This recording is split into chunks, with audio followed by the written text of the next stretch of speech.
है केशव, मेरे 100 पुत्र मारे गए और मैं अंधा क्यों हुआ? मेरे पूर्व जन्म का क्या पाप है?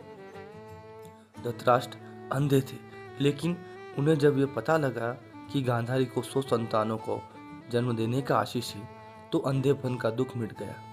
धृतराष्ट्र के 100 पुत्र और एक पुत्री हुई। कुरुक्षेत्र में उनके 100 पुत्र मारे गए थे। एक पिता के लिए इससे बड़ी दुख की बात क्या होगी कि उसे 100 पुत्रों का शोक मनाना पड़े। भगवान श्री कृष्ण ने गीता का जो संदेश दिया था, उसे अर्जुन के अलावा संजय और धृतराष्ट्र ने भी सुना था। उसमें भगवान श्री कृष्ण ने कहा था कि सब कुछ पूर्व निर्धारित है, सबको उनके पूर्व के कर्मों का दंड भोगना होगा। धृतराष्ट्र को यह बात स्मरण थी। दुर्योधन और दुशासन मुख्य रूप से पांडवों और द्रौपदी के दोषी थे। उनके मारे जाने को तो धृतराष्ट्र कर्मों से जोड़ रहे थे, पर शेष पुत्रों की तो कोई भूमिका नहीं थी। वे क्यों मारे गए? यह प्रश्न धृतराष्ट्र को बहुत परेशान करता था। महाभारत युद्ध समाप्त होने पर धृतराष्ट्र ने भगवान श्री कृष्ण से पूछा, मैं अंधा पैदा हुआ, मेरे 100 पुत्र मारे गए। भगवान, मैंने ऐसा कौन सा पाप किया है जिसका यह दंड मुझे मिल रहा है? आपने अर्जुन से कहा था कि जो हो रहा है वह कर्मों का दंड है। मेरे अंधे होने और 100 पुत्रों के मारे जाने के पीछे क्या कारण है? कृपा करके मुझे यह बताएं। अपने पुत्रों को खोने की पीड़ा में उबरने में यह काम आएगा। भगवान श्री कृष्ण ने कहा, महाराज धृतराष्ट्र, आपने उचित ही सुना था। कर्मों का दंड भोगना ही पड़ता है, उससे कोई बच नहीं सकता है। राजा और सामर्थ्यवान लोगों को कर्मों का दंड विशेष रूप से भोगना पड़ता है। ईश्वर उन्हें सामर्थ्यवान बनाते हैं तो उनसे ज़्यादा जिम्मेदार होने की आशा भी करते हैं। कुछ पाने के लिए कुछ तो देना ही पड़ेगा ना महाराज। आप इस जन्म में भी राजा हैं और पूर्व जन्म में भी राजा थे, पर आपने कई पाप कर्म किए हैं। धृतराष्ट्र अधीर हो गए। वे बोले, हे केशव, मैंने इस जन्म में जो किया है वह मेरे सामने है। एक राजा और एक बड़े परिवार का मुखिया होने के नाते मुझे वही उचित लगा। पूर्व जन्म का रहस्य जानने को उत्सुक हूँ। कृपा करके वह रहस्य खोले कि ऐसा कौन सा पाप था कि मैं अंधा भी हुआ और 100 पुत्र भी गंवाए। भगवान श्री कृष्ण ने धृतराष्ट्र को पूर्व जन्म की याद दिलाना शुरू की।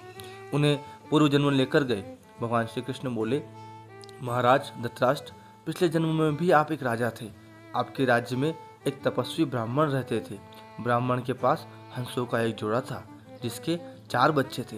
ब्राह्मण को उन हंसों से अपने संतान के जैसा लगाव था। ब्राह्मण को तीर्थ यात्रा पर जाना था, लेकिन हंसों की चिंता में वह नहीं जा पा रहा था। उसने अपनी चिंता एक साधु को बताई। साधु ने कहा, तीर्थ में हंसों को बाधक बताकर हंसों का अगला जन्म क्यों खराब करते हो? राजा प्रजा का पालक होता है। तुम और तुम्हारे हंस दोनों उनकी प्रजा हो। हंसा को राजा के संरक्षण में रखकर तीर्थ को जाओ।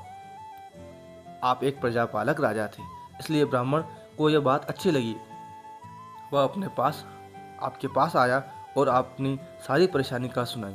अपने ब्राह्मण के तीर्थ से लौट आने तक हंसों की रक्षा का दायित्व स्वीकार लिया। ब्राह्मण हंस और उसके बच्चे को आपके पास रखकर तीर्थ यात्रा को गए।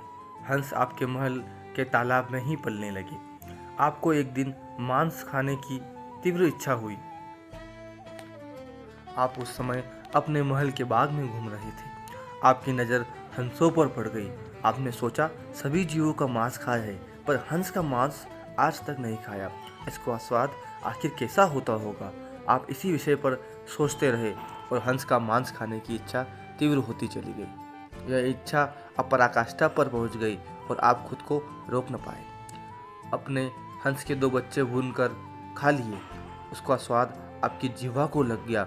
हंस के एक एक करके 100 बच्चे हुए। आप सबको खाते चले गए। अंततः हंस का संतानहीन होकर दुख में मर गया। कई साल बाद ब्राह्मण तीर्थ यात्रा से लौटा और आपके पास आया। उसने आपसे अपने हंसों के बारे में पूछा। हंस तो आपके लालच की बलि चढ़ चुके थे।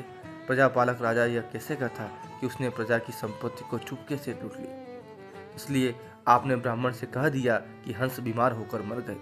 ब्राह्मण आप पर पूरा पूरा भरोसा करता था। उसने आपकी बात मान ली और विलाप करते घर चले गए। महाराज धृतराष्ट्र, आपने हंस के बच्चों को खाकर और फिर झूठ बोलकर एक साथ कई अपराध किए हैं। आपने तीर्थ यात्रा पर गए ब्राह्मण के साथ विश्वासघात किया है, जिसने आप पर इतना विश्वास किया था। आपने प्रजा की धरोहर में डाका डालकर राजधर्म भी नहीं निभाया। जीवा के लालच में पड़कर हंस के 100 बच्चे भूनकर खा गई जो आपके पास आश्रय के लिए आए थे। इस तरह आपने उस असहाय का वध किया जिस आपने आश्रय दिया था। यह बहुत बड़ा पाप है। हे राजन, इन घोर पापों कर्मों का आपको दंड मिला है। जैसे आपने जीवा के लालच में हंस के 100 बच्चे मारे, वैसे ही आपके 100 पुत्र लालच में पड़कर मारे गए। उन सबकी जीवा भी आवश्यकता से अधिक उदंड थी जिसने आप पर आंख मूंदकर भरोसा किया। उस तीर्थयात्री से आपने झूठ बोला और राजधर्म का पालन नहीं किया।